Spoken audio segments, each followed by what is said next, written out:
convicted of a 5-year campaign of domestic abuse against his ex, Gillian. 100 caps, was the record holder, try scorer for a while. In the long term, he will be looked back on as one of the Scotland all-time greats. You can just imagine how utterly devastated and humiliated she would have been when Hogg, unveiled his new love just days after she gave birth to their 4th child. Monitoring her behaviour, surveillance, insulting her, attacking her verbally, trying to control her movements, bombarding her with text messages after they'd separated. So these are all forms of controlling behaviour. Hawick and the Scottish borders is where it all started for Scotland rugby legend Stuart Hogg. He's from the town and comes from a long line of rugby players, including his dad and his brother. Hogg honed his rugby skills at Hawick before switching to Stirling County in the Scottish Premiership, and it was during this time that his raw ability was starting to be noticed. He had a great grounding there. His father, his brother were both involved in rugby. They encouraged him, but he had a natural talent which he just, he probably takes for granted, but nobody can. He had a style like Andy Irvine did, and Gavin Hastings did, that made them great players, that made them running players, exciting players. And early on, Gregor Townsend, who's now Scotland coach, saw his potential. And when Gregor Townsend was at Glasgow Warriors as their head coach, he saw how great a player Stuart Hogg was, and he got better under Gregor Townsend for club and country. It was certainly a tough time for him though, because obviously he played for Hawick, he played for Heriots, understand, in Edinburgh as well. So it wasn't just a simple road to stardom. No, it wasn't. But there's only few people in Scottish rugby who from early on is going to be a superstar. And people always had Stuart Hogg pointed out as one of these guys who was really going to make it to the top. And early on, I remember watching him as a teenager playing for Hawick. Not that he played for Hawick that much, because he was so good, he was fast-tracked. Saw him playing for Scotland at age grade as well, and he was magnificent. He's one of these guys that in the early days, the Scottish coaches realised what they had and what they could have had. And he fulfilled his promise. Not all players who start out at Hawick or at club rugby fulfil their promise, because let's not forget, Hawick is an amateur rugby club. There's a huge gulf between amateur rugby that Stuart Hogg started in and the professional rugby that he went on to play. Not many people make that transition, but he was one of the ones who did, and he did it superbly well. But during those early days, while he was starting out in his glittering rugby career, tragedy struck. He and best friend Richard Wilkinson had been waiting for a minibus to collect them from a sevens tournament when another friend offered them a lift. They played rock, paper, scissors to determine who would sit in the front passenger seat, with Richard winning. Wilkinson, who was just 17 years old, was killed instantly when the driver of another vehicle ended up in a 90-mile-an-hour race along a country road in Kelso and lost control at a sharp bend. Stuart Hogg took part in this road safety campaign and spoke about the loss of his friend. Unfortunately, I was involved in a car crash in 2009 that I sadly lost my best mate. We were coming back from a place in the borders called Kelso. We got overtaken by a young guy from close to our area, and next thing we were going a lot faster than the speed limit. We were on a country road and went round a bad corner, went straight into a fence, car twisted over. I had to punch a window in the back seat to get out. It's not very good memories that I've got of it, but yeah, I guess it's happened now. To get around the other side of the car and see my best mate was dead was something that'll live with me forever, and a sight that I never ever want to see again.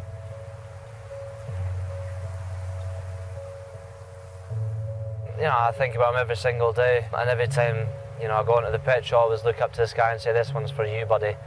He could easily have been there with me. He had all the talent in the world, and yeah, it's very unfortunate that he's no longer with us.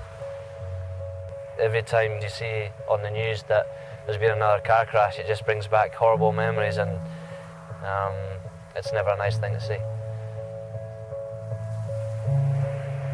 It affected him, and only Stuart will be able to tell, because he doesn't really speak about it very much, what effect it had on him mentally, but it had a huge effect. If you ever watch him when he did play rugby, go back on YouTube, you will see him making a little celebration to the skies in honour of his friend who died in that crash every time he scored a try for Scotland. So he never ever forgot what happened, and never forgot his friend.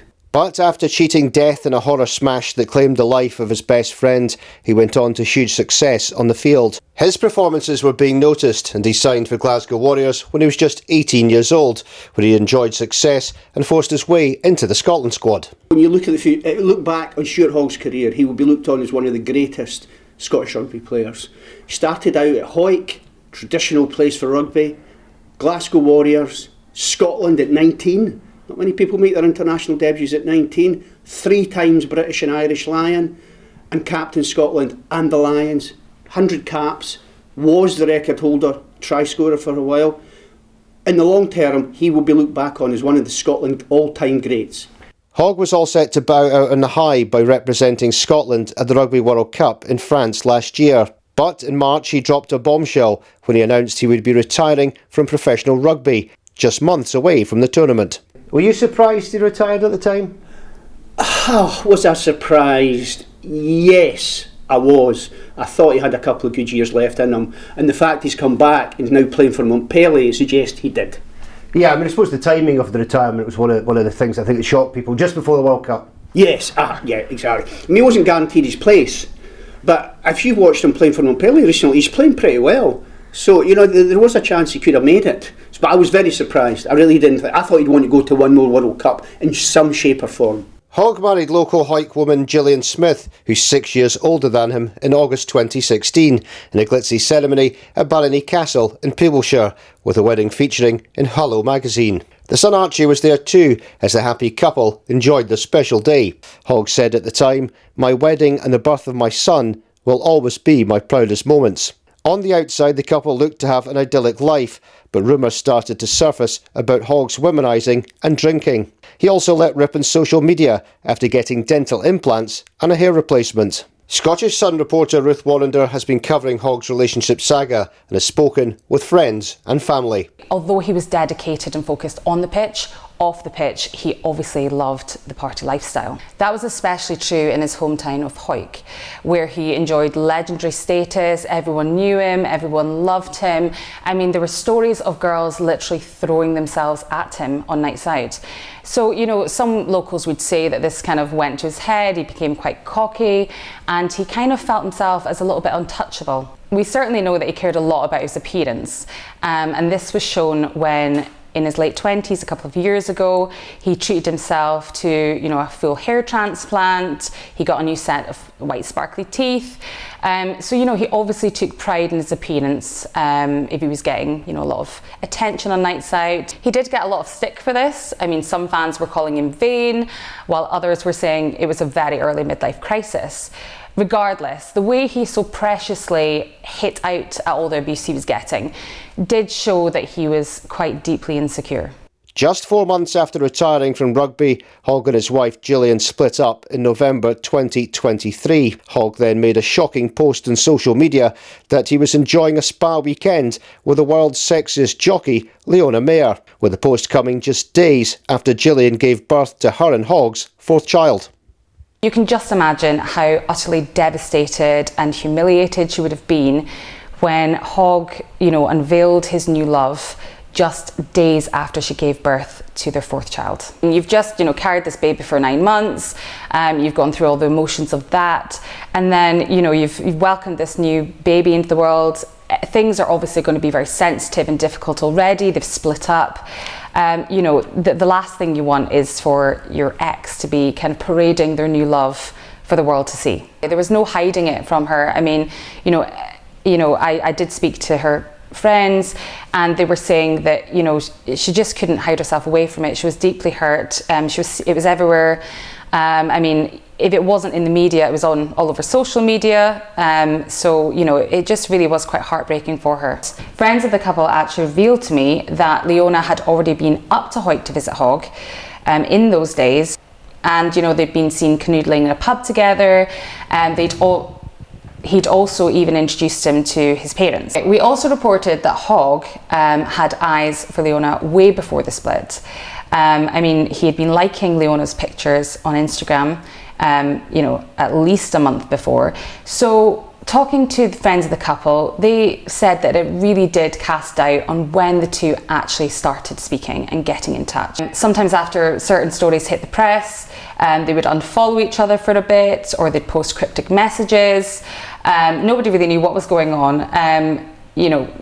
They had hinted that they'd split up and they were together again, but then a picture of them together at Christmas time did, confirm that they were in fact an item. The former Scotland captain was awarded an MBE for his services to rugby in the New Year Honours List, much to the delight of his family and friends.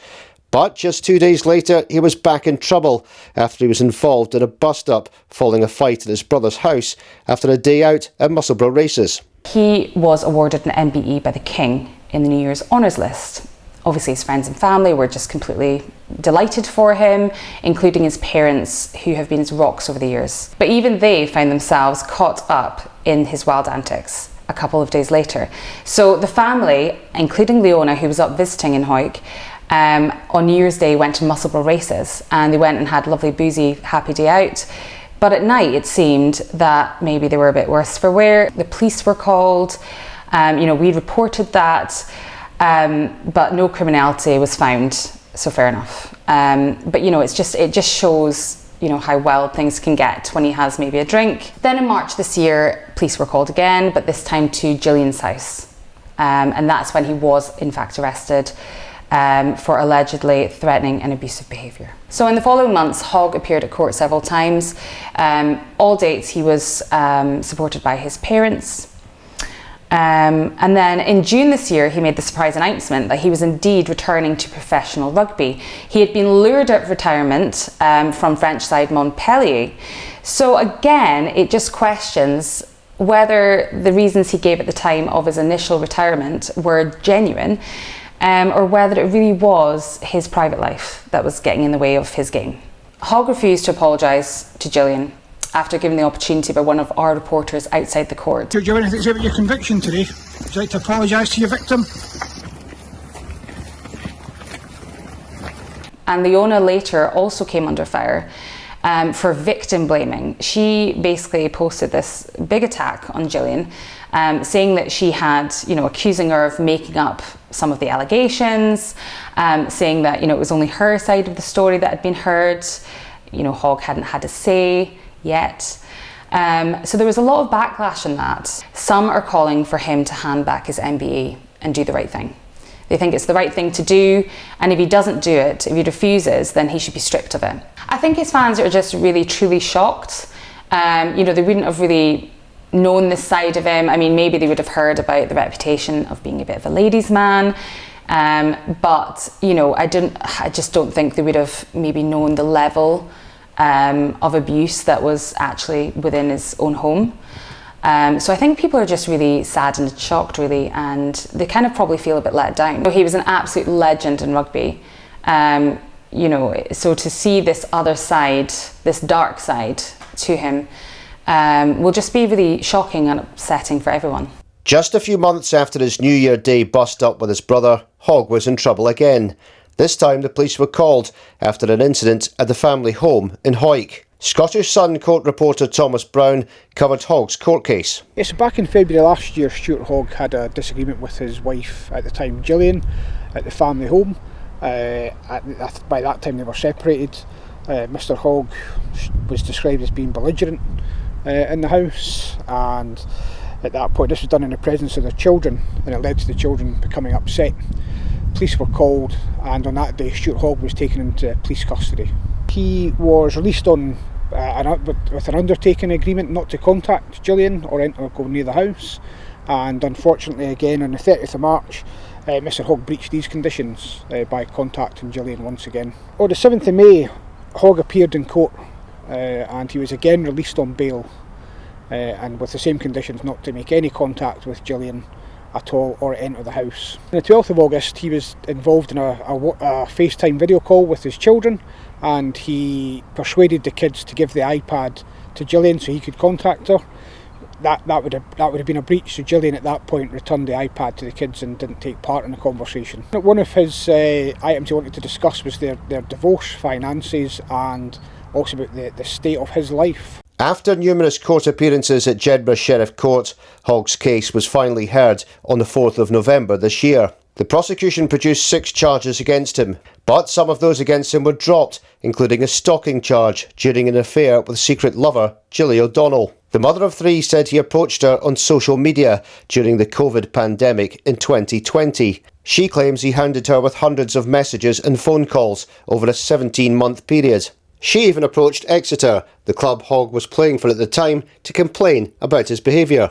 Stuart Hogg pleaded guilty to 1 charge of domestic abuse after a 5-year campaign of terror against his wife, Gillian. He was due to stand trial on the 4th of November. It was supposed to be a 3-day trial, and on the first day of the trial, his defence KC, Angela Gray, negotiated a reduced charge with the Procurator Fiscal, and Stuart Hogg eventually pled guilty to a single charge of domestic abuse. He was facing again a stalking charge which spanned a 5-year period, and another stalking charge against a second victim which spanned a 12-month period. So yeah, I think he's been very fortunate that his not guilty pleas to these charges were accepted. The prosecutor read out his narrative, and in that narrative he says that Gillian described Hogg as being angry and controlling, and she reported that during their time together, Mr. Hogg was often drinking, and that would lead to problems for her. And she told the prosecutor that she would often wish for morning to come around quickly, because by that time he would sober up and it would be over.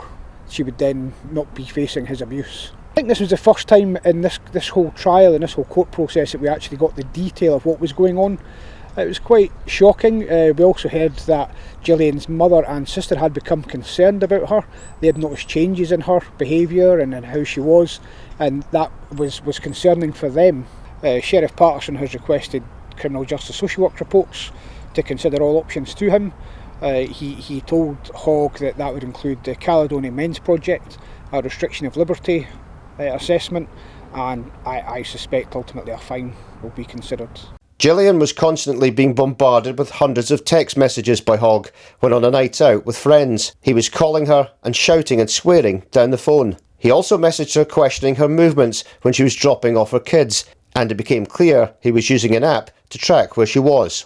Gillian was also forced to stay upstairs in their own home with her children, while Hogg was drunk downstairs and berating her for not being fun anymore. Dr. Annie Donaldson is an expert in domestic violence and says the impact on Gillian and their children is immeasurable. It's been monitoring her behaviour, surveillance, insulting her, attacking her verbally, trying to control her movements, bombarding her with text messages after they'd separated. So these are all forms of controlling behaviour, which to endure that is really, one off is one thing, but when you're living with that, because you're always on alert, and the children are living in that too. And people used to think that children weren't affected by that, but they are affected by that. So a man doing that to his partner or his wife, where there are children around, he's making a parenting choice there as well, because effectively he's affecting his children, because they're living with that. They're living with someone who is having a right go at their main carer, because their mum is probably their main carer. He's a professional man, he's a rugby player, so she's going to be their primary carer. So if they're experiencing their mum's tension or their mum's having to deal with all of that, they're going to be affected by that too. You've got tracking devices, you've got Facebook. I've heard of women being stalked on Facebook, their ex-partners and putting in messages. So the technology, abusive guys, and we're talking about abusive men here, they use the technology that's available, and the technology will always be available. At Hogg's trial in Jedburgh last month, Sheriff Peter Patterson said he would be calling for reports. He also revealed he would be asking about Hogg's suitability for the Caledonian Men's Project, which works with offenders of domestic violence. It's for convicted perpetrators of domestic abuse, and it exists across the country. It's a lengthy group work programme which men can be assigned to as an alternative to custody. And It's a very good programme because it does exactly that. It allows men in a group work situation to begin to address their attitudes that leads to the behaviours that they've actually been convicted of. I would hope that would be the message of hope I would have, that if he is offered the opportunity to do that, then he should take it and maybe really address it, because otherwise he's going to continue to do these things, you know, with every new relationship. And it's quite often the case that men in these situations, they will just keep doing the same thing all over again if they get the result that they want. And what the result they want is control. Hogg's new partner Leona Mayer posted a picture of her bump on social media as she announced she and the former Scotland captain are going to have a baby. She also hit back at those slating him online and questioned the charges against Hogg, claiming some of them were made up by Gillian and that the full story would eventually come out. Leona also claimed that the relationship wasn't happening while Hogg was still with his wife, so she's very much standing by her man, but should she be concerned given his offending behaviour? I would be concerned for her, and I'd be concerned for the new child. So I would hope that she has a lot of support around him, and I hope that he admits that he, to himself, as well as, I know he's been found guilty, but he needs to admit to himself that his behaviour has been really, really problematic and criminal. And I would be concerned for his new partner and the child, and unless he does something to address his behaviour, then I would be a bit worried about her. Stuart Hogg arriving at Jedburgh Court to hear a sentence on a domestic violence charge he had pleaded guilty to at an earlier hearing. He and his parents battled past the media scrum, seeking answers. Mr. Hogg, you have admitted your guilt. Are you a danger to women? Are you prepared to say sorry? You're a convicted domestic abuser. You haven't yet apologised. Is that the kind of remorse you want to set to young Rugby players? Have you shown any remorse? Will you apologise to Gillian? During a 20-minute hearing, prosecutor Drew Long told the court that the breach related to Hogg sending the messages and was trying to call Gillian 5 times when she was on a night out with friends in June this year. The following day, Hogg was said to be apologetic for the messages. The sheriff was also told that Gillian was in favour of a non-harassment order for as long as possible, and that she is concerned that if Hogg starts drinking, he would return to his abusive behaviour. Then Judge Peter Patterson asked Hogg to stand while he handed down his sentence. One is a matter in which you pled guilty to an offence under the Domestic Abuse Scotland Act 2018, and one is a breach of bail. I'll deal with the domestic abuse offence first. As you know, the report recommends a Caledonian men's programme. But there is a difficulty with that, and that is the fact that you're non-resident in the United Kingdom. That requires personal attendance, and therefore, from what I'm told, I can't impose that at the moment. I'm not prepared to defer matters until March, until there's clarity about whether or not you'll be returning. So I'm going to defer sentence in respect of that matter to the 9th of January for clarification as to whether or not I can impose a community order with supervision, which should be monitored remotely. You understand that? Now, the reason I'm doing that is because, albeit you have undergone a process of rehabilitation at a clinic, the offences involved go beyond that rehabilitation. And it may be, as your counsel says, that it's a process, but the court still has concerns about your conduct. And that's why a period of supervision is required. So in respect of that matter, sentence is deferred until the 9th of January. In respect of the breach of bail, I'm going to deal with that today. I'm going to impose a fine, and I'm going to impose a non-harassment order. Now, there's 2 things I have to tell you about the non-harassment order. Firstly, the court, under circumstances, would consider a qualification which would allow you indirect contact with your wife in relation to the children. But because of the breach of bail, I am not prepared to do that in this case. If the programme was successfully completed, it may be that on advice you could apply for a variation of that order, but that's a matter for the future. The second thing is this. A non-harassment order is a serious matter, and a breach of that we treated extremely seriously by the court and could well result in a custodial sentence. You understand that? Good. So far as the breach of bail is concerned, I'm going to impose a fine of £600. That is down from £900 because you pled guilty at the earliest opportunity. There'll be a surcharge on that of £40. I'm assuming that to be paid within the 28 days. Payable within 28 days.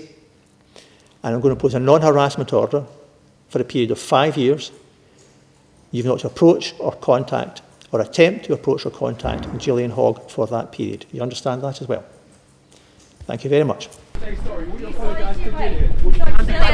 Why did you decide to continue contacting her, breaching those bail conditions? Mr. Hogg, will you be handing back the MBE? Do you have anything to say? Have you shown any remorse? Do you have anything to say to us? Mr. Hogg, £600 isn't very much, is it? Mr. Hogg, you admitted you're guilty, but you've never shown any remorse. Would you like to say sorry? Setting to young aspiring rugby players. Would you like to say sorry, Mr. Hogg? Nothing at all to say. Will you apologise? Anything that you want to say to Ginger?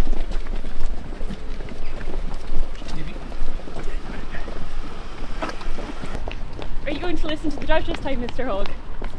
Do you think 5 years is the appropriate length of time?